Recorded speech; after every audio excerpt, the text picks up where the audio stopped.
Oi, gente. Aqui é o Adilson e esse é o ArcCast número 13. Será que é o da sorte ou do azar?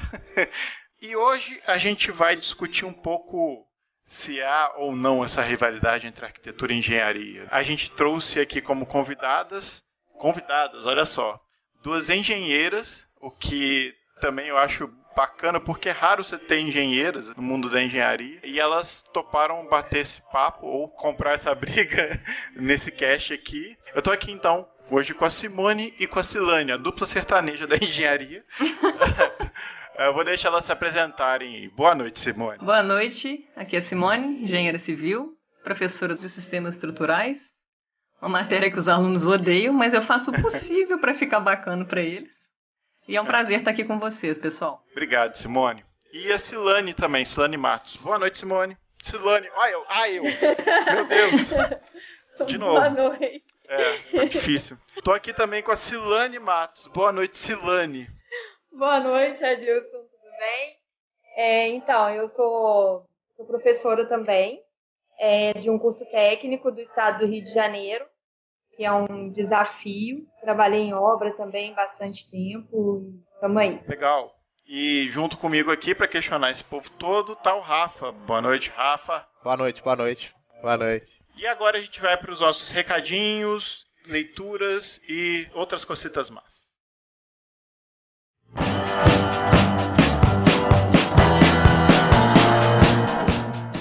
Bem, gente, voltamos para mais uma leitura de e-mails, a primeira do ano de 2017. Recadinhos, comentários do YouTube, Facebook, não é mesmo, Rafael? Isso aí, Adilson, sim senhor. Pois é, e continuem nos mandando mensagem via Instagram, links do post, e-mails. Qual que é o mesmo os nossos contatos, Rafael? Então, você pode entrar em contato com a gente via o nosso site, que é o arquicast.com. Nosso e-mail é contato@arquicast.com. A gente tem Facebook, facebook.com/arquicast. E a gente está no Instagram, a gente está no Twitter e no Pinterest, que a gente nunca ativa o Pinterest mesmo. Vocês perceberam que a gente trocou, né? Viu como é que é difícil, Rafa? É difícil, cara. É difícil, cara. É verdade, não é fácil, não. Pois é, quer continuar? Eu prefiro ficar fazendo as piadinhas. Né? Tá bom. Voltamos então em 2017 com força total, e esse é o ano da gente aumentar o número de seguidores, fazer com que o nosso produto, o nosso conteúdo seja cada vez mais divulgado. Então fica aqui mais um desafio para vocês novamente. Tentem apresentar Cash para quem pelo menos dois amigos que ainda não conhecem, não escutaram. Manda lá o linkzinho, escreve o nome do colega ali no link do Facebook. Hoje em dia é tão fácil, né, compartilhar o link pelo WhatsApp, Instagram. Com certeza. Na época a gente fazia corrente ainda de cartinhas, né, pelo correio. Agora tá tudo à velocidade de um clique. Aí você me pergunta, mas por que isso é importante e tal? Então eu vou perguntar, por que isso é importante, Rafael? Por que, papai? Bem, gente, por que é importante que vocês compartilhem e marquem seus amigos, as pessoas que ainda não conhecem o Cast? Primeiro, a gente aumentando o número de ouvintes e seguidores, isso vai dar pra gente uma maior possibilidade de investir no trabalho, tentando fazer casts semanais, tentando trazer convidados de peso.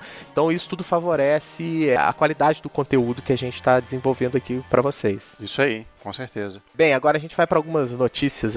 Uma notícia triste aí do início de ano. Faleceu no dia 5 de janeiro, aos 93 anos, o arquiteto Leonardo Benévolo. Provavelmente todo mundo que fez arquitetura ou ainda está estudando arquitetura já ouviu falar do Leonardo Benévolo, né? Que escreveu um dos principais livros aí que servem de base para os ensinos de história da arquitetura e tal. Uma figura muito importante aí, junto com Agan, Tafuri, Aldo Rossi, formando aquela escola italiana de ensino de arquitetura. A gente não vai usar mais esse livro nas faculdades.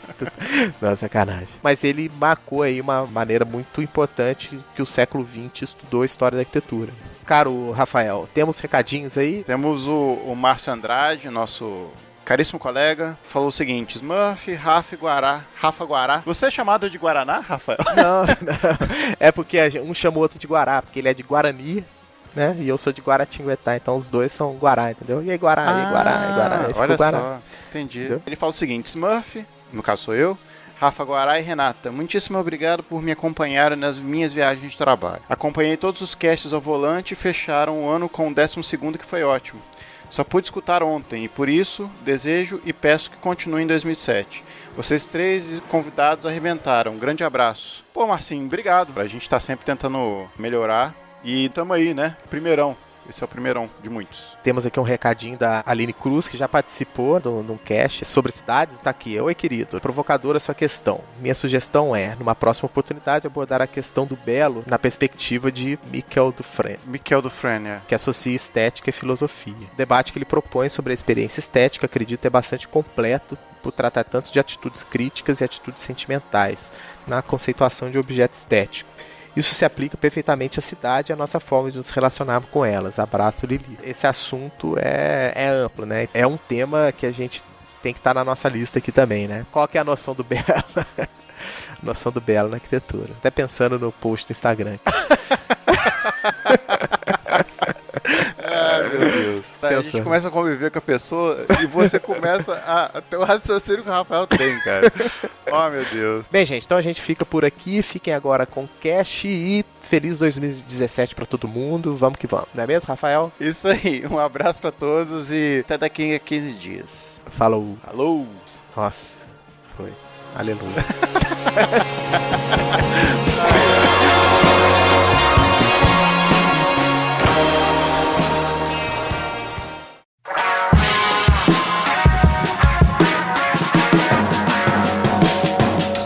Vou começar primeiro com o grande mote que incentivou a gente a fazer esse cast, que é o seguinte: existe uma rivalidade entre arquitetura e engenharia? Acho que existe sim, acho que existe uma certa rivalidade. E eu acho que já não é de hoje que essa rivalidade rola aí nos canteiros de obra, né? Porque eu acho que talvez exista um distanciamento, assim, entre arquitetos e engenheiros. Eu acho que a principal falha nossa é falha de comunicação mesmo, né? Então eu acho que essa rivalidade é muito fruto disso, assim, de falta de se comunicar, né? Talvez os arquitetos frequentarem mais canteiro, talvez os engenheiros sentarem mais para trocar ideia com os arquitetos, dar um feedback, assim, o que funciona, o que não funciona em canteiro. Então eu acho que talvez exista sim, mas principalmente por falha de comunicação. Pelo menos assim, a princípio é o que eu vejo assim no meu dia a dia e na minha profissão, assim, estando em canteiros de obra, que eu consigo identificar. O que você acha, Silane? Existe essa rivalidade? Você também concorda com a Simone? Eu concordo sim. Eu acho que, na verdade, essa rivalidade ela começa na faculdade mesmo, né? Os próprios professores, ou alguns deles, não todos, né? Mas meio que já, não é que instigam, mas eles meio que colaboram para que isso aconteça. Em que sentido eles colaboram? Colaboram no sentido de não parar com a rivalidade. Se houvesse uma maior integração entre as duas faculdades, né, entre as duas cadeiras, entre as duas ciências, já desde a faculdade, eu acredito que essa rivalidade, com o tempo, ela iria diminuir. Porque aí já seria uma questão até um pouco de educação mesmo, e a gente não vê isso na faculdade. E a distância entre os estudantes de arquitetura e os estudantes de engenharia. E aí isso vai refletir exatamente no que a Simone falou, né? Que é no trabalho, no canteiro de obras, na elaboração de um projeto, que aí o arquiteto ele faz o projeto e o engenheiro contesta o tempo todo e quer fazer as coisas de forma mais prática. Então eu acho que é bem por aí. Não sei se a Simone concorda comigo no que eu digo. Concordo, que é aquela velha história, né? Papel aceita tudo, né? Então acho que alguns, não todos, obviamente, né? Não vou generalizar porque isso seria meio bobo da minha parte, mas alguns arquitetos não têm aquela noção da dificuldade de executar determinados detalhes construtivos ou determinadas soluções que eles apresentam no canteiro. Então, assim, às vezes no papel a ideia é muito boa, mas a prática, né, o fazer, o executar, o construir na obra apresenta muitas dificuldades. Então eu acho que um pouquinho dessa birra vem disso, assim, né? Tipo, arquiteto inventa muita moda, né? Arquiteto faz coisa difícil, arquiteto dá trabalho pra gente no canteiro. Eu acho que talvez um pouquinho dessa rixa venha daí. Na sua vivência, assim, você acha mesmo que o arquiteto dá trabalho? Vamos botar isso em patrocínios, vamos julgar, vamos lavar a roupa suja aqui. Você acha que arquiteto dá trabalho pros engenheiros nesse sentido? Às vezes, né, não estou falando assim todos os arquitetos, não estou falando no projeto como um todo. Às vezes algum detalhe construtivo, né, alguma solução que ele apresenta que é difícil de fazer em obra, né? E lógico, assim, o arquiteto também vê coisas que o engenheiro não vê, né? Às vezes alguma coisa que ele pensou numa estética, num efeito, para uma solução acústica ou térmica, alguma coisa que a gente não sabe, né, a concepção, pra gente pode parecer bobagem, mas pra ele tem uma função, né? Pra ele tem um motivo. Mas às vezes na hora de executar isso é muito complicado. Então sim, às vezes arquitetos dão trabalho no canteiro pra gente. Entendi. Silane, você também concorda dessa afirmação da Simone? Ah, concordo, sim.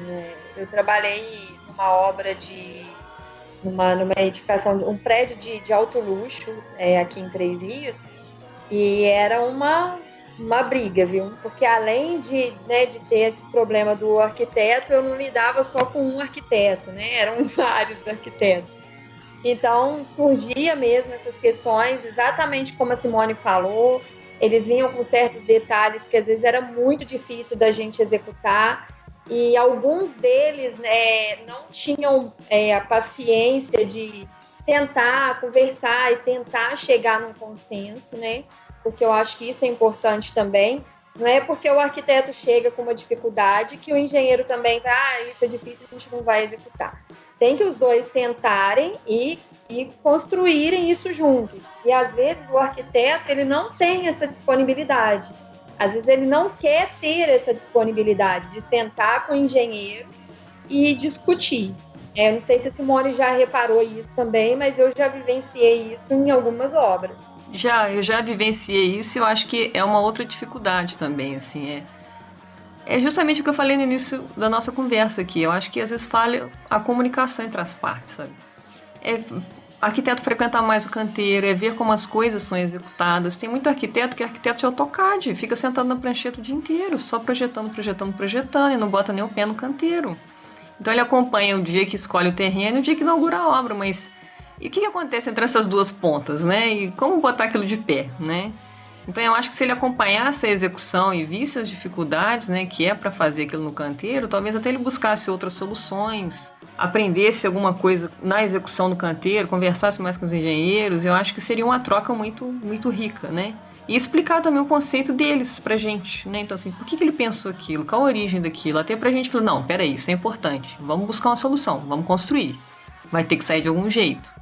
Então eu acho que é justamente isso, tem que ter mais comunicação, né? O arquiteto frequentar mais canteiro, conversar mais com os engenheiros também estarem abertos, né? A ouvir e a discutir soluções. Bem, eu acho que essa rivalidade existe e eu acho que ela tem, assim, do meu ponto de vista, ela tem muito uma questão histórica mesmo, assim, da ruptura que teve lá no século XIX, assim, do ensino, da técnica de construir, né? A ruptura que existiu lá no século XIX do ensino da Politécnica com Belas Artes, né? Então, assim, antes mesmo, aí, durante a Revolução Industrial e tal, existia sempre uma discussão que os arquitetos estavam mais ligados a questões históricas e clássicas da arquitetura, enquanto na Politécnica eles estavam já preocupados da otimização da construção do edifício. Então, enquanto o arquiteto demorava quase 10 anos para se formar, na Politécnica eles se formavam em 4 anos.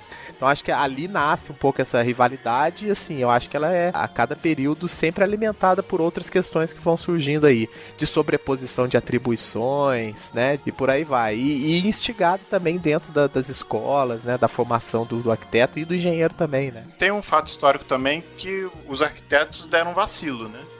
Deram uma tropeçada aí no meio da história e perderam terreno. Muito por conta, assim, do domínio da técnica, por uma parte, digamos assim, da construção em si, que perde um pouco espaço para a engenharia. E também, não só da engenharia ganhando espaço, né, como profissão, mas também de uma discussão arquitetônica / filosófica que os arquitetos tiveram na época e que ficaram nessa discussão e aí perderam terreno, literalmente.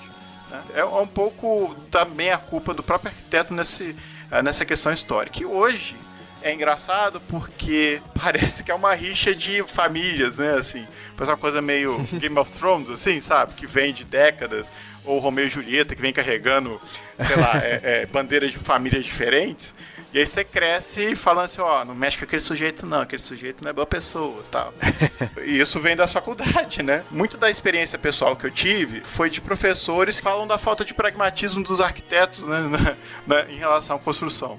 Não que eles estejam errados, mas de alguma forma isso carrega um pouco da nossa história, assim, em relação a Há uma espécie de birra que a gente tem com os engenheiros nesse sentido. E aí a gente tem um embate muito grande, né, quando a gente vai para a profissão e tem que lidar com os engenheiros, aqueles que a gente sempre se negou a conversar ou se negou a ter uma relação, né?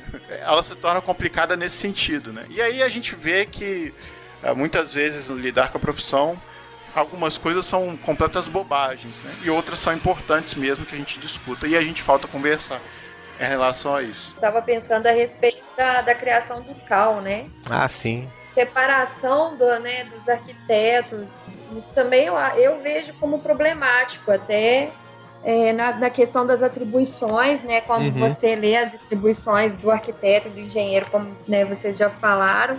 E essa separação eu não vejo como muito positiva, não. Eu acho que essa separação também alimenta um pouco essa questão da rivalidade.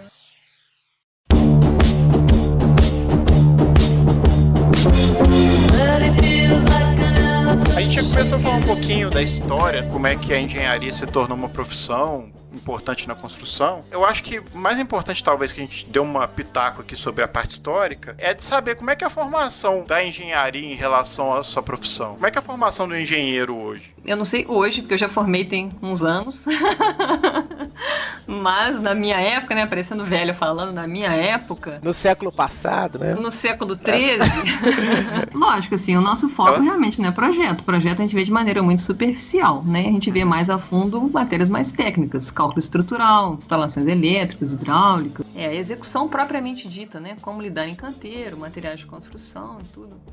E a formação é bem generalista, assim, não dá para você aprofundar em tudo na faculdade, porque o curso de engenharia é um curso muito completo.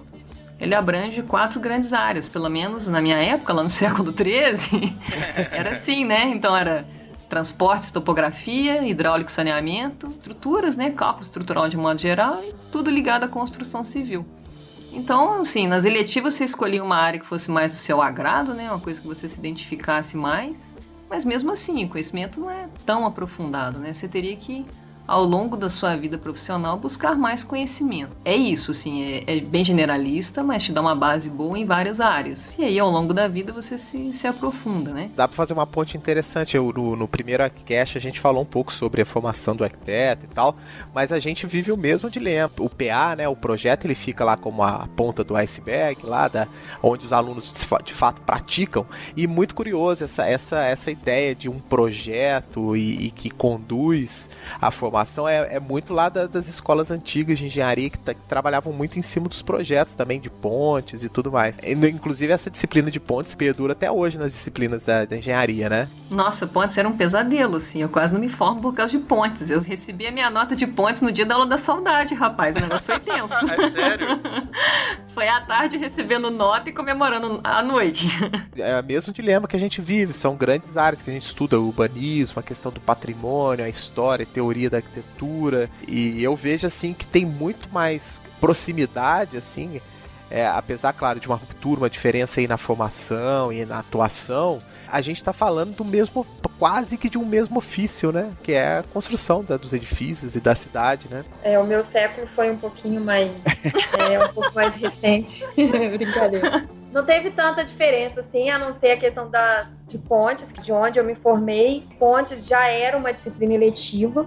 Eu vejo isso como um prejuízo, porque apesar de ser uma disciplina muito difícil, né, quem passou por ela sabe, igual a Simone falou, mas eu acredito que tirando também ela da grade, a gente acaba perdendo um pouco, né, com essa questão da técnica, né, mas é bem isso mesmo que a Simone falou, é muito geral e a gente até tem a opção de fazer você escolhe maior número de disciplinas de uma determinada área e sai com uma ênfase, mas mesmo assim tem que continuar os estudos depois para se aprofundar em alguma área de maior interesse. E se você for perceber, a gente se dedica, né, nós arquitetos, ao projeto, tem as questões técnicas, mas são passadas um pouco mais batido. A gente passa por outras questões também que lidam com outras áreas de conhecimento, assim como vocês. Para mim, confesso que é uma surpresa saber dessa generalidade da engenharia. Para mim, eu tinha na cabeça que é um curso com uma base muito técnica, muito forte, né? Todo momento que a gente está falando de engenharia, a gente está falando de engenharia civil, né? Engenharia civil, porque se a gente olha do espectro da engenharia como um todo, né? A engenharia civil, ela é um braço também de uma... Da engenharia em si, né? Da engenharia de produção, né? De processos, de entender tecnicalidades e tal. E eu vejo muito os dilemas, para mim, assim, não é tão surpresa, porque eu vejo também, assim, de conhecidos e tal, esse dilema mesmo da especialização. Muitos engenheiros que eu conheço, por exemplo, muitos migraram para uma área de administração, porque vocês têm um conteúdo de administração também, né? Quando vocês tratam de gestão de obras e tal, não é? Uhum. E coisa que, por exemplo, a Faculdade de Arquitetura meio que colocou de lado isso é uma grande perda também que nós tivemos na nossa formação. Assim como eu acho também que a engenharia deixou algumas coisas de lado, também fez com que talvez perdesse um pouco essa possibilidade dessas disciplinas meio que se conectarem de novo, assim, né? Então, isso só enfatiza essa rixa aí, vamos dizer assim, né? Ou assim, de diferentes visões, né? sobre o edifício, sobre a cidade, né? Então, assim, eu acho que ambas as constatações, assim, de quando nós arquitetos olhamos para como o engenheiro entende o edifício e a arquitetura, acho que são equiparadas a quando um engenheiro olha para o trabalho do arquiteto, às vezes também, né?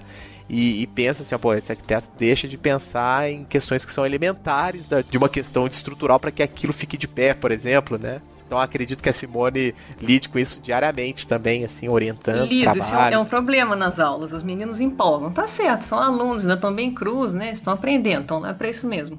Mas é muito engraçado, assim, eu brinco com os meninos e falo, gente, laje não é tapete do Aladim, laje não flutua, ela tem que estar apoiada em algum lugar. Aí os meninos aparecem com uns balanços enormes, balanços de 20 metros. Eu falei, gente, calma, não é assim. Tem alguma coisa para sustentar isso, né?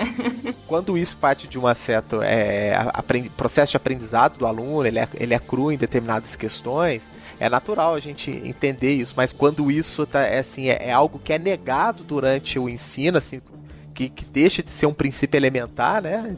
Isso começa a ser preocupante, de certa forma, né? Mas talvez, Rafael, às vezes a falha pode até ser nossa, sabe? Eu tô aprendendo, tô batalhando, tô tentando, né, fazer minha parte. Eu me esforço para mostrar essas questões para os meninos. Sim. Porque eu acho que eles não podem chegar crus no mercado de trabalho.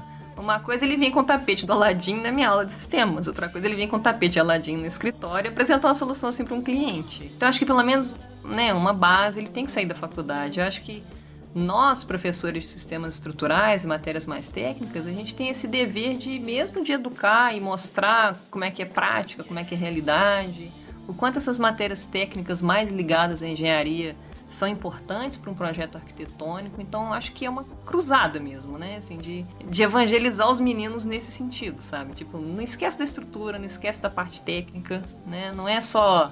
A arquitetura não é só arte, né? Tem a técnica, né?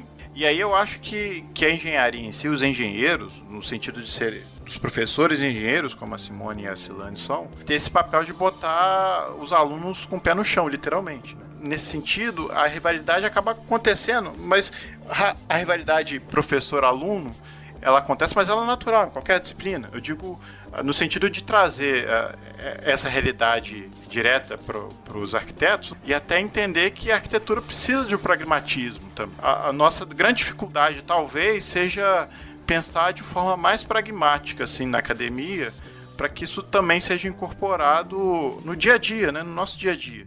A gente tem que discutir questões, sim, sociais, questões artísticas, mas tem o pragmatismo do projeto, né? Tem o pragmatismo de você ter que resolver um detalhe técnico, de você ter que atender uma demanda específica de uma obra. Assim como qualquer outro problema que você vê na arquitetura, no projeto em si, esse é um dos problemas, né? E talvez, não sei se é o mais grave ou menos grave, alguns se tornam mais graves pelos tapetes do Aladim que você tem aí nos projetos, mas que ele é necessário. E aí volta na questão do diálogo que a Simone está colocando desde o princípio, né? As duas ciências conversarem mais, né? O arquiteto e o engenheiro estarem mais entrosados para que essa técnica se una à arte de forma que todo mundo fique feliz e tenha bons resultados nas duas áreas, sem perder também, porque a arquitetura tem essa coisa bonita mesmo da arte, do lúdico, e também não é interessante perder isso, mas se a engenharia e a arquitetura conversassem mais, muitas coisas eu acho que poderiam ser resolvidas.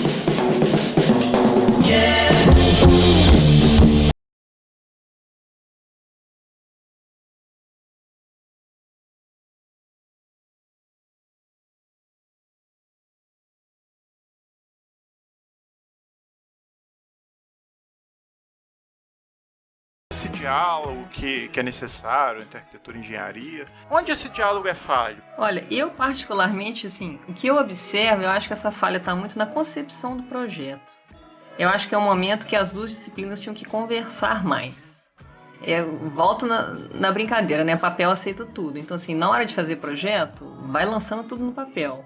Depois, quando você começa a compatibilizar isso com estrutura, com instalações, com os projetos complementares, você vê que a coisa não é tão simples quanto pareceu inicialmente. E eu acho que essa compatibilização seria mais simples se houvesse essa comunicação com os engenheiros antes, essa troca de informações antes, né? Então, eu acho que a falha já vem um pouquinho aí da concepção. E se essa falha não é sanada nesse momento de concepção e compatibilização de projetos, ela se torna imensa quando chega no canteiro. Porque aí a obra está correndo, você está com um monte de obra, você está com um funcionário parado, você está com material chegando, e aí? Né? Como é que resolve? Então, assim, resolver com a coisa rodando é muito mais difícil. Enquanto você está na fase de concepção, de compatibilização, de troca de ideias, eu acho que as soluções são bem mais simples. Agora, quando chega canteiro de obra, funcionário parado, material sendo descarregado, a coisa quente no canteiro, e aí? Né? Para tudo? E aí? Tem um ponto de luz onde está passando um pilar. Ai, minha nossa, e agora? O que faz? Né? Então, eu acho que já começa por aí, na fase de concepção, que deveria haver uma troca de informações melhor. E por um lado também, assim, eu acho que é um processo tanto de quase que de catequização, né, de um profissional para o outro, né? Então, assim, na vida profissional, diversas vezes a gente lida com a situação de você propõe uma determinada solução, que ela é possível, mas ela às vezes é um pouco diferente daquilo que é corrente, do que se pratica, né, em termos de soluções estruturais e tal, e normalmente há uma certa resistência, às vezes, do engenheiro de alternar uma visão que às vezes é um pouco que você falou, é mais fácil fazer de um jeito do que fazer desse. E assim, eu acho que primeiro é um trabalho de comunicação do arquiteto falar assim, não, eu sei que é mais difícil fazer dessa forma, mas vamos tentar fazer e vamos tentar ajustar para que de fato isso consiga se realizar. Então tem as duas coisas, tem o lado da arquitetura que às vezes propõe sem se preocupar depois com o trabalho com o engenheiro complementar vai ter. Por outro lado, também em alguns momentos eu vejo assim, uma certa resistência, às vezes, de soluções que saem um pouco do lugar comum, né? Que eu vejo no mercado, aqueles engenheiros que de fato estão abertos a isso, são aqueles geralmente que conseguem desenvolver um trabalho em parceria com os arquitetos de uma maneira bem interessante, assim, vice-versa. Todo mundo falando mal do outro, eu quero porrada, quero sangue. É aquilo que a gente fala, o que seria do Niemeyer se não existisse o Susekind, que é o engenheiro que comprou todas as brigas possíveis para deixar aquelas obras de pé. Inclusive, eu estudei com livros de cálculo estrutural de concreto do Susekind na faculdade. Então, assim, ele é fera mesmo. E eu tive a oportunidade de ir numa palestra com os dois, assim, é muito bacana, assim, a cumplicidade dos dois, né? Claro, o cara tá trabalhando do lado de um ícone da arquitetura, então é um estímulo para ele, né? Mas assim, no dia a dia da arquitetura ordinária aí, do mercado, nossa, cada coisa que a gente lida assim, de barreiras, tanto que nós criamos para os engenheiros, quanto que criam para a gente. Eu acho que isso tá mesmo isso deve ser já desmontado na formação das duas disciplinas, né? Então que talvez tivéssemos mais intercâmbios de conhecimento durante a formação, né? Não sei como isso é possível. Eu acho que o que o Rafael e a Simone falaram meio que se complementam. Eu concordo muito com o que o Rafael falou de, às vezes, o engenheiro também não aceitar muito o que o arquiteto fala, mas aí vem a questão que a Simone falou, que muitas vezes o arquiteto chega na hora que a obra já está sendo tocada e aí esse diálogo se torna quase impossível, né? Se isso acontecesse mesmo na fase de concepção, eu acho que seria bem mais fácil do engenheiro aceitar essas coisas meio exorbitantes, às vezes, que os arquitetos fazem.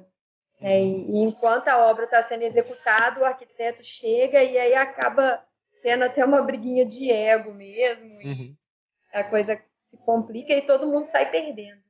E tem uma coisa assim, quando esse embate acontece na obra, com certeza aconteceu uma falha gravíssima aí durante esse processo, que é essa obra ter começado sem um projeto executivo compatibilizado. E que, infelizmente, grande parte desse problema está no cliente. O cliente não paga e não espera uma compatibilização de projeto. O cliente que eu estou falando é o cliente convencional aí, né? Vamos dizer assim, grandes empresas que dependem de agilidade, de execução, às vezes topam em pagar isso dentro de um escopo de projeto de arquitetura. Mas a gente lida diariamente assim com um cliente que acha desnecessário compatibilização. Isso que a Simone falou, né? Então, assim, você tem uma tubulação de esgoto passando por uma viga que é fundamental ali, que ela não pode perder nada de seção ali. Se você não compatibiliza, vai dar problema. A gente lida com esse problema também de, às vezes, são 3 engenheiros, normalmente, que trabalham dentro de um projeto, né? O elétrico, o hidrossanitário e o civil. E esses também não conversam. Então, assim, é uma constatação. Os engenheiros não conversam entre si também. Então, assim, aí o cara que projetou a estrutura, provavelmente ele foi o primeiro a fazer. O cara que vai fazer o hidrossanitário, ele nem vê o projeto de estrutura, ele faz o projeto hidrossanitário em cima do arquitetônico, e aí vira aquela confusão e, na verdade, o surgimento da plataforma BIM para resolver isso, né? E aqui no Brasil você vê que a galera está resistindo a trabalhar com isso. Isso é gravíssimo também. Mas sabe o que eu acho, Rafael? Eu acho que nós somos muito amadores ainda em termos de projetos, de um modo geral. Primeiro, o projeto em si não é valorizado. Igual você falou, tem cliente que nem projeto ele quer. Tem cliente que mal contrata um projeto arquitetônico, ele acha que não é importante. Faz da cabeça dele, porque brasileiro, você sabe, né? Todo brasileiro é médico, construtor e técnico de futebol, né? Ele acha que ele sabe construir, ele acha que ele sabe treinar a seleção brasileira e acha que ele sabe dar consultas, né?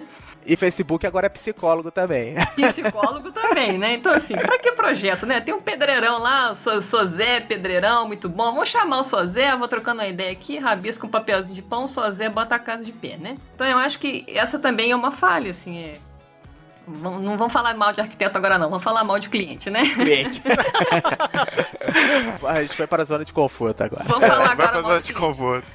Cliente não quer gastar dinheiro com projeto, então assim, fica difícil também, assim, né? Como é que a gente vai conversar engenheiros e arquitetos se nem um projeto o cliente quer contratar? Tem esse reverso da moeda aí também, né? Eu juntaria isso tudo, tentaria selar paz de uma maneira assim, falando de bons e maus profissionais. Eu acho que é mais fácil você lidar com um bom arquiteto e com um bom engenheiro.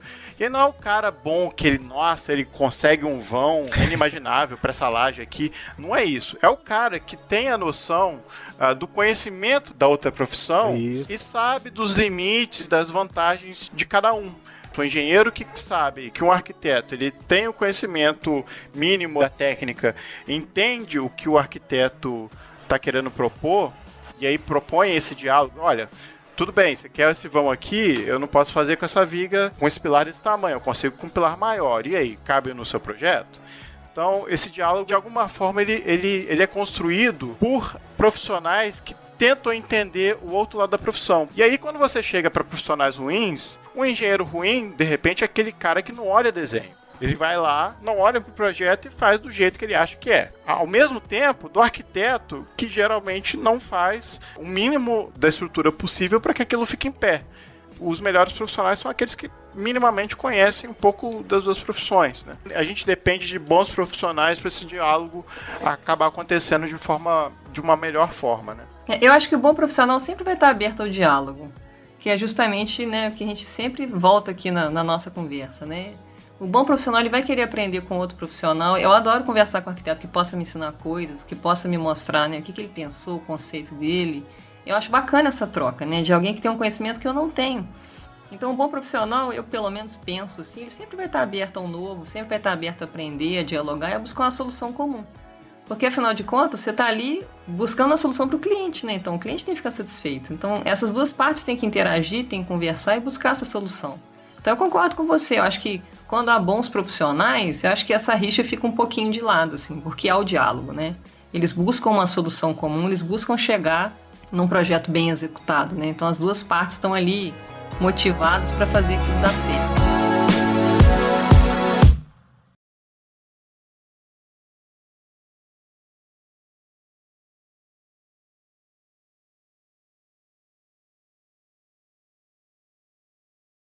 Do Conselho de Arquitetura e Urbanismo, do restante do Conselho Regional, que era o Conselho Regional de Engenharia, Arquitetura e Agronomia, né, que era o CREA, E a arquitetura, enquanto profissão, criou um novo conselho, que é o Conselho de Arquitetura e Urbanismo. A gente tem em disputa aí as atribuições que cada profissional tem que ter na construção. O CAL se separou do CREA numa tentativa de uma autonomia maior. O que vocês acham a respeito disso? Eu acho que os engenheiros acabaram tomando uma parte desse mercado um pouco por falha dos arquitetos mesmo, igual eu falei. Que arquiteto às vezes inventa muita moda e não pensa na execução. Aí o que aconteceu? Um monte de engenheiro começou a projetar, o que eu acho errado. Engenheiro não tem que ficar fazendo projeto arquitetônico. Arquitetos estudaram para isso, a gente vê muito superficialmente, mas o que acontece? Chega um cliente com uma necessidade simples, um projeto Minha Casa Minha Vida, uma coisa mais simples. Tem arquiteto que não consegue entender que não dá para ele ficar inventando muita moda ali, é um projeto barato, a construtora tem que executar aquilo num prazo curto e o custo tem que ser baixo. Então tem arquiteto que empolga. Então acaba que ele fica um pouco dissociado da necessidade do cliente. Aí vem um engenheiro especialista em fazer caixote, o que ele faz? Projeta para a construtora, aí ele rouba o mercado do arquiteto. Aí os arquitetos ficam bravos, com razão. Mas um pouco disso também é uma lacuna que os arquitetos deixaram, sabe? Eu acho que é uma falha assim, entender a necessidade do cliente. Olha, aqui a necessidade é baixo custo. Então o melhor projeto aqui não vai ser o mais artístico, o mais bonito, o mais empolgante, vai ser o mais barato. Então eu acho que os engenheiros se aproveitaram um pouquinho do mercado e entraram nessa lacuna aí. Opa, sou ótimo em fazer caixote, vou começar a projetar caixote aqui. E aí deu essa confusão toda. Eu acho que passa um pouco por isso, sabe? De às vezes ser um pouco dissociado da realidade, entender qual que é a necessidade do cliente. Então, Adilson, eu concordo muito com o que você falou, não discordo nem um pouco, né, da sua opinião, das coisas que você colocou. Eu só fico preocupada nesse diálogo agora de conselhos, né? Como que isso vai ficar? CREA e CAL, os engenheiros e os arquitetos agora brigando mais pelas atribuições. O que eu percebo é que isso pode gerar um distanciamento maior entre as duas profissões, ou não, ou de repente vai ser uma coisa boa que vai acabar unindo e alguém vai perceber que o ideal mesmo é que haja esse diálogo e que todo mundo trabalhe junto. Eu acredito que o arquiteto tem o seu lugar e ele tem que brigar pelo lugar dele mesmo. O que a Simone falou eu acho muito pertinente, né? Essa questão de alguns arquitetos não entenderem muito da realidade da obra, da realidade do cliente, e isso acaba extrapolando custo, enfim, inviabilizando um projeto que é excelente, mas não para aquele caso. Né? Então, eu acho que as coisas acabam se encaixando e se complementando, né, desde o princípio da nossa conversa. É bem isso que eu penso. Essa questão dos conselhos, eu acho que ela é natural. O marco regulatório lá, antigo, que generalizou tudo, né? Arquitetura, engenharia e agronomia, né? A agronomia está ali, os agrônomos ainda estão dentro do sistema CREA. Eu acho que essa separação é natural mesmo. A questão é o sombreamento, de fato, das atribuições, né? Isso, assim como o engenheiro é possibilitado de fazer projeto, nós ali pelo sistema do CAL a gente pode assinar projeto estrutural, a gente pode assinar projeto elétrico, hidrossanitário e, claro, com grau de restrição, mas que também é errado. A gente não tem disciplina suficiente para poder fazer o cálculo estrutural de um edifício, por exemplo. Por mais absurdo que pareça, vocês têm. Podemos. A gente vê tipo umas 20 matérias de cálculo estrutural, vocês veem 4. É sério. Projeto é a mesma coisa. Disciplinas, 5 anos de projeto e na engenharia que eu me lembre lá da Federal era uma disciplina só, né, de fundamentos de projeto de arquitetura, né, que vocês tinham. Eu tive, acho que projeto arquitetônico 1 e 2, assim. O projeto 1 era casa residencial, bem simples. E o projeto 2 era edifício comercial só. É bem uma base, uma noção mesmo. E aí tem uma resolução que o CAL está tentando impor aí, que eu acho que é difícil, que ele lista, né, o que é de exclusivo dos arquitetos, que é o projeto arquitetônico, o projeto de monumento. Algumas coisas eu acho que fazem sentido, outras não. Por exemplo, projeto de sistema viário urbano. Pô, a gente não tem disciplinas que dão conta de que a gente possa projetar um sistema viário urbano. A gente mal entende V de mão única e V de mão dupla. Essa é a atribuição de um engenheiro de transportes e tal. Por um lado, eu discordo um pouco da Silene, que eu não acho que isso talvez reforce a rixa, não. Eu acho que isso coloca todo mundo no mesmo grau de discussão. O que de fato acontecia, os arquitetos, como eram minoria dentro do CREA, tinham pouca voz. E aí, com essa separação, você vai equalizando as vozes e dando razão a todo mundo, né? Então, acho que isso é bom para um processo de debate. Essas interseções de atribuições que são problemáticas. Então, acho que a tendência é de que os conselhos acabem achando o seu lugar nessas atribuições. Que nem você falou uma coisa interessante de sombreamento, né? Muitas vezes esse sombreamento é muito ruim. E a gente vê que na construção civil hoje esse sombreamento é enorme, né? Então, eu acho que cada um sabendo o seu papel e definindo isso pelos conselhos, eu acho que isso vai ajudar muito ao entendimento das partes, né? A minha parte vai até aqui, né? Ela termina aqui. Enquanto a do engenheiro, ela começa onde termina a minha. A gente acaba falando de liberdade, mas de liberdade termina onde começa a do outro. As definições, quando você começa a discutir, digamos assim, a fazer política nesse sentido de que o arquiteto tem as atribuições, os engenheiros têm as atribuições dele, e minimizar os sombreamentos, eu acho que isso acaba melhorando para todo mundo. O problema é a questão cultural mesmo, como a Simone relatou, né, da questão de como os engenheiros entraram dentro do campo do projeto arquitetônico. Então, assim, você pode falar aí com várias gerações de engenheiros, eles têm a convicção de que eles sabem fazer o projeto arquitetônico. E, de fato, pelo parâmetro que foi colocado no mercado e na nossa realidade da construção civil, de fato eles fazem. E mudar isso é uma coisa longa. Né? Assim como também o arquiteto querer também entrar em tópicos que são da engenharia, como esse que eu citei, por exemplo, do sistema viário. Outra coisa também que eles colocam, que é exclusivo da arquitetura, é a questão de compatibilização de projetos, que também um escritório de engenharia também não possa fazer compatibilização de projetos. É complicado.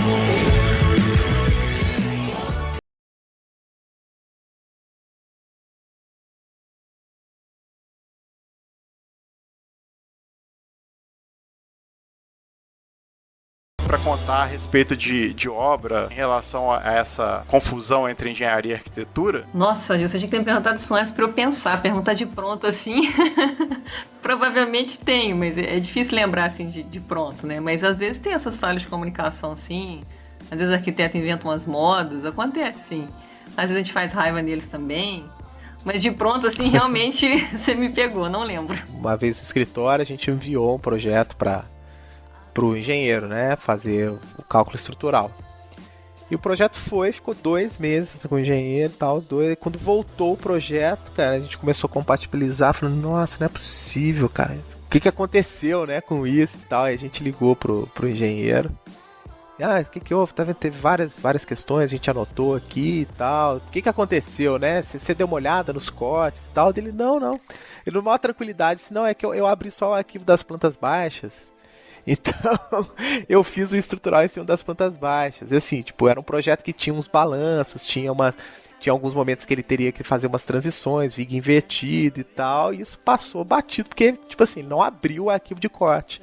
Ele é um pouco dentro daquilo que, ele foi na solução prática. Ele pegou a planta baixa para fazer o projeto estrutural, ou seja, ele teve que fazer tudo de novo, isso atrasou mais 2 meses o projeto, depois mais 1 mês para compatibilizar e o ônus ficou pro cliente, né? Então, é uma história que é uma história corriqueira, que acontece. Mas também tem histórias, de engenheiros que, é impressionante. O cara, com um bate-papo de 15 minutos, o cara já entendeu o projeto todo. É um pouco isso que a Simone falou. Então, querendo ouvir mais, sabe? Quando você vai e senta para explicar o projeto, eles já escutam o projeto e ouvem o projeto já tentando entender de fato. Tem aquele cara que você senta e ele, na hora do momento que você começa a explicar o projeto, ele já começa a buscar defeito. Então, Rafa, não adivinha não, vamos lá. Tem o perfil do chato, que é bom, que ele olha para olhar o defeito para já te dar um toque no processo.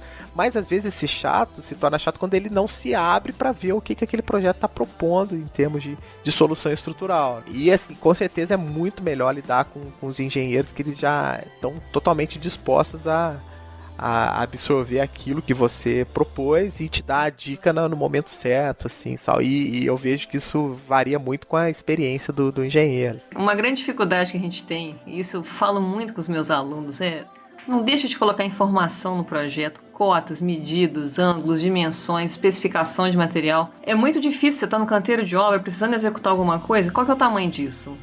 Você acha que encarregado vai lá no escritório buscar a escalinha, sentar na mesinha para ficar medindo o projeto com escalinha? Não vai, gente. A obra está correndo, ele precisa de resposta imediata, ele tem que pegar o projeto e tem que saber o tamanho da peça. Outra coisa que eu lembrei aqui, às vezes tem uns alunos fazendo trabalho de conclusão de curso, às vezes me pede alguma orientação da parte de estruturas. Aí chega um aluno com um projeto e fala assim, eu quero usar, sei lá, uma chapa de aço. Eu falei, tá, qual chapa? Não sei. Qual fabricante? Não sei. Qual a espessura? Não sei. Qual material? Você tem certeza que você sabe uma chapa de aço? Eu vejo que os alunos, às vezes, pecam muito na especificação de materiais, né? Então, assim, se você tiver que ficar ligando para o escritório de arquitetura para saber qual material que vai na obra, tem alguma coisa muito errada. Esse tipo de informação não pode faltar no projeto. E eu já vi isso acontecer em canteiro. Poxa, você botou a tinta, especifica tudo, especifica o piso, especifica a tinta, bota a cota, bota a medida, especifica o material. E isso é uma coisa que eu acho que tem que ser muito martelado na cabeça dos meninos na faculdade de arquitetura. Você está mandando uma coisa para execução. Quem está no canteiro não tem que ficar pensando, não tem que ficar procurando, não tem que ficar levantando informação, ele tem que pegar e executar. A parte de pensar, de conceber, de especificar, já foi há muito tempo. Isso tem que estar resolvido. Não dá para ficar definindo isso no canteiro de obras, né? E você falou da questão da cota, né? Cotar é uma arte, né? Uma assim, arte. Porque você botar uma cota que não adianta nada, você vê o encarregado lá tendo que fazer conta, tem alguma coisa errada. E acontece que quem geralmente cota isso é às vezes alguém que está sentado no computador que nunca visitou uma obra e não sabe como funciona, né, a execução e... Eu ia falar justamente isso, assim. Muitas vezes a pessoa que cota, por ela não frequentar canteiro, por ser um projetista de cadeira, um projetista de AutoCAD que não suja o pé de lama, e às vezes ele coloca uma cota que não serve para nada. Mas a cota importante ele não coloca, né? Porque ele nunca viu executar, ele nunca foi lá. Ele não sabe como é que é a prática, ele não acompanha, né? Ele projeta um produto e, entrega para Deus, né? Não tô lá acompanhando a execução do meu produto. Não, eu já tive vários problemas.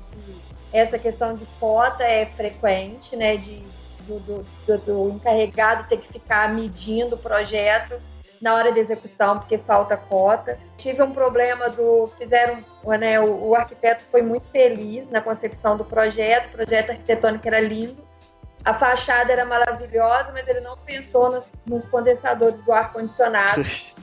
E eu tive um problema de ter que parar a obra, porque a gente teria que mudar algumas coisas na fachada por conta de ter que colocar, né, essas máquinas. Teve também questão de central de gás. Na mesma obra, esqueceram de um local para central de gás. Não. E aí não caberia a central de gás em lugar nenhum da obra. O único lugar que caberia a central de gás era numa distância infinita do prédio, que gastaria horrores em tubulação. O cara era super bom em projetar, realmente o projeto dele era lindo, mas infelizmente ele pensou em algumas coisas, né, desse tipo. Então eu tive bastante problema com essa questão de concepção, né? E aí eu já acho que é mais a questão da concepção, e aí eu atribuo o problema tanto a engenheiros quanto a arquitetos, né? Eu não acho que a culpa seja só do arquiteto, não. Sim. A gente já pôs culpa no cliente, já pôs culpa no cara da cota, o que mais? Cada um tem a sua parcela, não tem jeito. E quando a pessoa assume, aí que eu acho que é o legal, porque a coisa começa a funcionar. Né? Porque eu acho que o problema maior é essa briga de ego. Não, eu sou arquiteto, eu não erro, meu projeto é foda. E o engenheiro, por outro lado, não, mas eu estudei com esse seguinte e eu sou muito melhor que o arquiteto. Já aconteceu na minha família, de um dos membros da minha família pedir um projeto arquitetônico, não foi para mim, mas pedi projeto arquitetônico aí, verificar com arquitetos e tal. E aí o arquiteto fez um estudo preliminar e foi pago por esse estudo preliminar. Essa pessoa pegou o estudo preliminar e já foi para a obra com ela. Então o que fazer, assim, né? Se o cliente não quer pagar ou não quer arcar com os custos de parte da obra, assim, e aí o pedreiro vai lá, o pedreiro faz tudo, né? E aí manda ver lá, viga sem cálculo, pilar sem cálculo, e vai no sentimento, no feeling, né? Isso é uma coisa que, por exemplo, os conselhos deveriam fazer. Não é só ter a RT de projeto e execução lá, não. Tá o projeto detalhado aqui e tal. Só que qual o interesse dos conselhos em fiscalizar isso? Nenhum.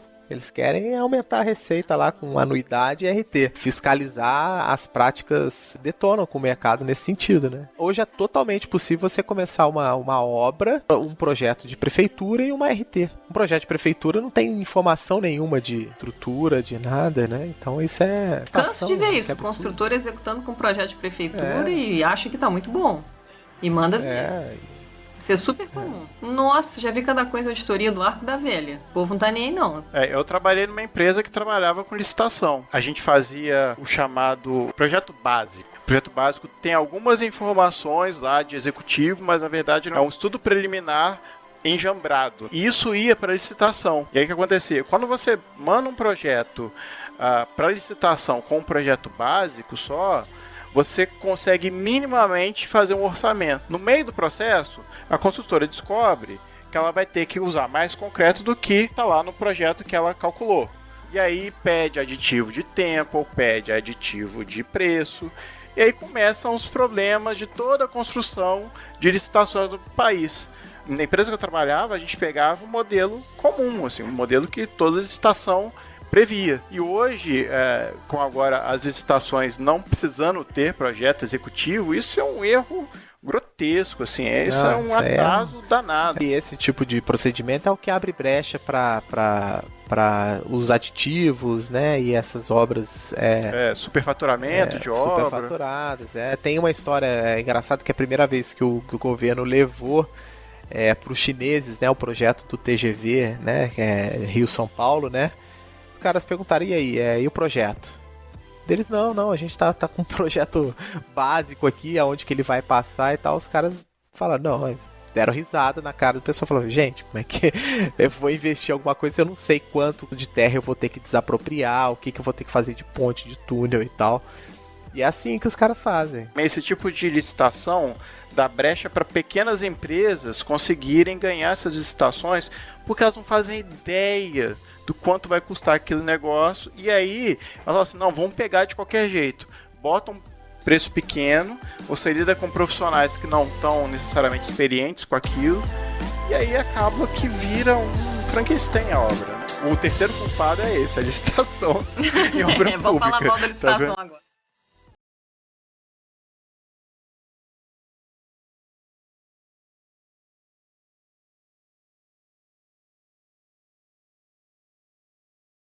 Para os finalmente, para perguntar de vocês se há uma solução nessa história toda. A gente falou de algumas soluções aqui, mas se vocês têm uma opinião em relação aos nossos papéis, às nossas rixas, às nossas rivalidades, se tem jeito da gente fazer uma paz aí entre as profissões. Eu acho que é possível, sim, haver essa paz. Eu acho que todos têm que participar desse tratado, esse grande tratado de paz aí, de engenharia e arquitetura, né? Eu acho que da parte dos arquitetos ter a disponibilidade de visitar canteiro de obra, de ver como é feita a execução, acompanhar mais a execução do próprio projeto, não deixar tudo nas mãos do engenheiro, né? Ele acompanhar e ver como está sendo feito aquilo que ele projetou e se mostrar humilde, né? Se mostrar aberto a talvez alterar alguma coisa no projeto ou buscar alguma solução mais simples, mesmo que isso altere alguma solução de projeto, ter essa humildade, né? De não querer achar, não, meu projeto é esse, não mexe, pronto. Eu acho que da parte dos engenheiros é ter mais boa vontade em buscar soluções técnicas para as ideias do arquiteto. E aí entra o outro lado da moeda, né? Tentar não mutilar o projeto do arquiteto, e sim ajudá-lo a transformar aquilo em realidade.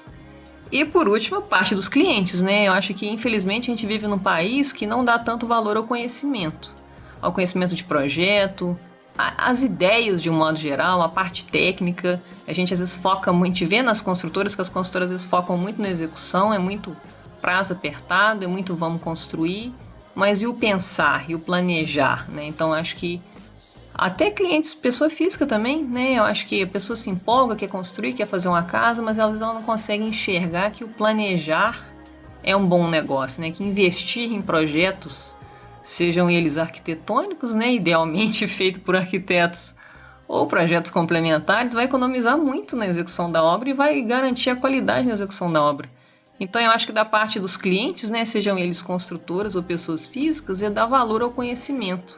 É entender que o dinheiro, né, investido num projeto vai fazer um produto melhor, um produto de qualidade e, consequentemente, um produto mais econômico para ele. Concordo muito com a Simone, mas eu ainda continuo achando que a base está na educação. Eu acho que o negócio, né, nós como educadores, eu acho que a gente tem um papel fundamental nisso, de levar, né, isso para os nossos alunos, para que a gente consiga colocar no mercado de trabalho profissionais mais conscientizados dessa questão do diálogo, né, da abertura, né, que tem que ter entre as duas disciplinas, que arquitetura e engenharia devem caminhar juntas, e uma sem a outra é perda de tempo, perda de dinheiro, é problema em planejamento, enfim. Então, eu acredito que a gente deve atacar na base, e para mim a base está na educação, né, na formação dos profissionais. Isso deve ser discutido já desde da academia, nos cursos técnicos, né, e até com a questão dos clientes também, né, mostrar que tem essa diferença para o cliente, porque às vezes o próprio cliente não entende a diferença, por que ele tem que contratar um arquiteto e por que ele tem que contratar um engenheiro. E às vezes não é porque ele não quer gastar dinheiro, às vezes é porque ele não entende mesmo, ele não sabe que ele precisa dos dois profissionais. E isso cabe a gente também mostrar para o cliente que ele precisa dos dois na obra para que as coisas aconteçam da melhor forma possível. Então, para mim, tudo está muito ligado à questão da educação e dessa maturidade de a gente aprender a lidar com os nossos clientes também nesse aspecto. Silane e a Simone falaram muito bem aí, eu acho que tá tudo fundamenta aí no diálogo, né, assim, diálogo no meio acadêmico, diálogo entre profissionais, o diálogo entre as instituições, os conselhos, né, para de fato ir construir um processo de capacitação da sociedade com relação às atribuições de cada um dos profissionais, a importância da presença dos dois ali dentro por exemplo, da construção de um novo edifício, ou de reforma, ou de reparo, né? E, enfim, eu acho que tá tudo baseado aí no diálogo. Tá tudo baseado no paz e amor, né? Você tava esperando Game of Thrones hoje, né, Adilson? Se deu mal. Frustrando suas expectativas. Você achou que ia sair sangue desse podcast hoje, saiu só flores. Queria sair sangue. Não, a gente até falou mal do com os coleguinhas aqui. Diálogo do embate também, né? Do combate disso aí, por exemplo, isso que foi comentado anteriormente também, os arquitetos precisam saber mais sobre materiais, por exemplo, a questão de absorção, porosidade, qual tipo de tratamento que aquele material deve levar, se é antes ou se é depois de tal procedimento, além dos materiais e dos procedimentos dentro de uma obra também, né? O que vem antes, o que é melhor fazer dentro de uma sequência de execução da obra, porque isso vai fazer com que o arquiteto projete de uma maneira melhor, né? E realmente só existe uma grande lacuna. Eu vejo muito também a responsabilidade na mão dos cursos, né, de arquitetura e também dos cursos de engenharia. Informar melhor os graduandos aí dessa necessidade de compatibilização, né? Eu acho que falta muitas vezes ao arquiteto simplesmente fazer as perguntas ao engenheiro. Porque o arquiteto ele não é formado com base na obra. E a gente tem um problema muito sério, porque a gente acaba aprendendo a obra na marra. Dificilmente a gente fala ou discute sobre obra e como é que são as fases dessa obra na faculdade. E aí, na hora que você é um estagiário, começa a trabalhar com o escritório, você se vê julgado realmente aos leões quando você está numa obra que você não faz ideia de como aquilo funciona. E muitas vezes os arquitetos, por acharem que o métier deles só é vinculado ao projeto e acabou, ou não perguntam, ou fazem a menor questão de aprender sobre isso. E a obra é a base fundamental assim, para saber o que é construção, como se constrói, como se projeta. Né? Não adianta nada você construir o conceito de um projeto lindíssimo, mas você não sabe como é que vai fazer com a tubulação ou com a via que está passando ali, né? Ou até mesmo de saber lidar com fases de obra, com materiais, porque a gente tem pouca essa humildade de ficar perguntando, né, em obra. Ainda mais em obra, que você tem, infelizmente, é um meio muito machista, né? Mas também ter um pouco de humildade para saber perguntar, porque ninguém nasceu sabendo.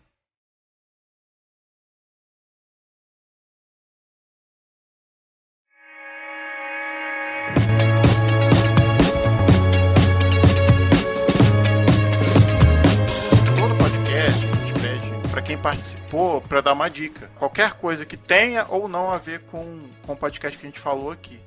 Então, eu gosto muito do Ricardo Vargas, que é um bambambam na área de gerenciamento de projetos. Ele tem um site, tem vários livros publicados também. Eu acho muito interessante. É o site dele? É um blog, né? E ele dá muita dica, é muito bom. E os Legal. livros dele são muito bons. Ricardo Vargas, o nome dele. A bibliografia dele é muito boa.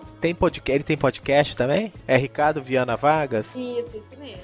Ele tem um podcast? Tem. Pô, que bacana. Ó, gerenciamento da produção versus gerenciamento de projetos. Nesse episódio, Ricardo explica as diferenças entre gerenciamento de projetos e de produção / operação, citando que é legal, bacana. Bacana, E ele é muito cara. didático para falar, ele consegue simplificar as Legal. coisas. A minha dica é até uma dica meio boba, mas a minha dica são podcasts de assuntos gerais. Eu acho que quanto mais a gente se abre para outras ideias que às vezes inicialmente parece que não tem nada a ver com a nossa área de conhecimento, de repente aquele conhecimento é plantado em você como uma semente, como você menos espera, ele brota de alguma forma. Então eu tenho ouvido muitos podcasts, o ArchiCast, claro, frequentemente. Quando eu viajo a trabalho, eu desisti de ouvir música, estava ficando enjoada de música, comecei a ouvir podcasts, inclusive por recomendação de um amigo engenheiro que também ouvia podcast de gerenciamento de projetos, e ele muito metido ouvia podcasts em inglês sobre esse tema. Eu falei, caramba, esse cara é fera mesmo, ouvindo podcast de gerenciamento em inglês. Aí eu falei, não fiz 5 anos de Brazos à toa, né? Vamos baixar uns em inglês também. Comecei a ouvir alguns podcasts de temas variados, assim, de assuntos do meu interesse, podcast de vinho, de educação financeira, podcast de literatura, sei lá, temas variados. E eu acho que o profissional tem que se abrir para novas ideias, né? Respirar outros ares, né? Eu acho que o podcast é uma maneira muito gostosa de você aprender. Você tá ali caminhando na esteira, ou tá indo a pé para a faculdade, ou tá fazendo uma viagem de carro, então... para mim tem sido uma fonte muito prazerosa e prática de aprendizado, né? Um jeito bacana de você usar o seu tempo livre para aprender coisas do seu interesse, né? Claro, a ArchiCast é o primeiro da lista, né? Depois a gente paga, tá? Aquela comissão. Tá? Opa, clim, clim! Isso aí. Minha dica hoje surgiu um pouco assim agora em cima dessa discussão sobre diálogo e tal, que é o filme do Reed, né? O Reed, né? Afonso Eduardo Reed, um arquiteto aí, importante da história da arquitetura. O documentário é Reed, a construção de uma utopia. Então, na verdade, mais pela figura do que era o Reed e da sua esposa, né? Carmen Portinho, que era engenheira. Então, assim, eu acho que assim, a figura dos dois, né? Desse casal, assim, meio que uma metáfora de coisa que a gente está conversando sobre a necessidade de complementariedade dessas duas profissões, né? Então, aí a minha dica é o filme do Reed, né? Então, dá pra ter esse documentário, sentir um pouquinho essa sinergia que existia do trabalho da Carmen Portinho com os projetos do Reed. A minha dica de canal do YouTube, pra quem sabe um pouquinho de inglês, é o canal do Doug Patt. Ele tem uma conta no Instagram, mas ele tem uma conta no YouTube também, que são vídeos um pouco mais rápidos, mas que ele explica um pouquinho sobre algumas arquiteturas, ele explica questões técnicas, explica história de algumas arquiteturas interessantes, então ele tenta pincelar rapidamente assim, sobre assuntos diversos que tangem aí o mundo da arquitetura. Quem quiser seguir ele no Instagram, @DougPatt, e o canal dele do YouTube chama How to Architect. Agradecer já de antemão a Simone e a Silane, a dupla sertaneja da engenharia aí, que ajudou a gente a fazer o programa. Show toda sexta, mentira. Agradecer as meninas aí pela disponibilidade de tempo, por essa discussão muito bacana que a gente teve aqui. A gente conseguiu culpar vocês e culpar nós e culpar terceiros. Principalmente terceiros. Principalmente terceiros, porque a gente é diplomata. Palavrinha final, fiquei muito honrada com o convite, adorei participar. Não tô fazendo média, eu realmente sou fã do do podcast, já tinha falado que eu ouço muito nas minhas viagens ao trabalho. Vai ser muito estranho ouvir esse podcast com a minha voz. Depois de meia hora a gente já acostuma. É verdade. Muito obrigada pelo convite, foi um prazer estar aqui conversando com vocês. Eu achei o máximo também. Eu acho que é uma iniciativa muito, muito boa. É isso, obrigada e parabéns. Legal. Obrigado, Silane. Aguarde e confie. Boa. Rafael, a gente vai dando boa noite então, né, Rafa? Boa noite. Então, boa noite a todos aí. Até o próximo cast. Tchau.